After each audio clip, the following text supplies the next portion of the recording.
Alright, so repurposing some of yesterday's video, I went ahead and finished up the 3 slack wires in this back room. Got the MC supported on those 3 lights that needed extra support. Right here at the corner, you see on the top right, there is a box. I got that ready for the shutdown for tomorrow morning at 6 a.m. As well as getting the other box ready on the other side that we're going to be adding. So taking off the coupling behind that box. Got that all ready for the shutdown tomorrow. And then from there, went ahead and went into the kitchen. Obviously, I'm going to be missing some things that I worked on because I did a lot of miscellaneous things today, but just covering the things that I can remember and I had some content of. So I went ahead and went back into the kitchen, and the other 2 rooms in here you'll see. I went ahead and got all the strings cut out of the ceiling, all the MCs tied up, so nothing is hanging below the ceiling grid.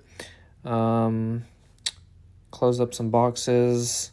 Actually, I didn't close any boxes in here, but I think that was the main things in these rooms, was the strings and the MCs.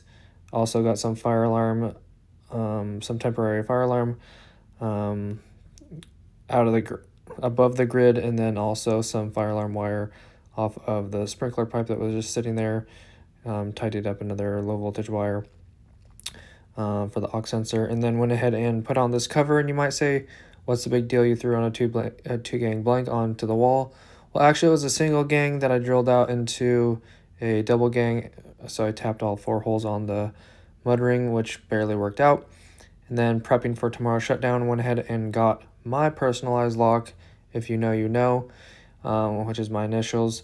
And then went ahead and got the ladders for tomorrow's shutdown, the cart and everything labeled to say don't move this stuff from this exact spot. So it'll be a fun one tomorrow, and hopefully everything goes smoothly.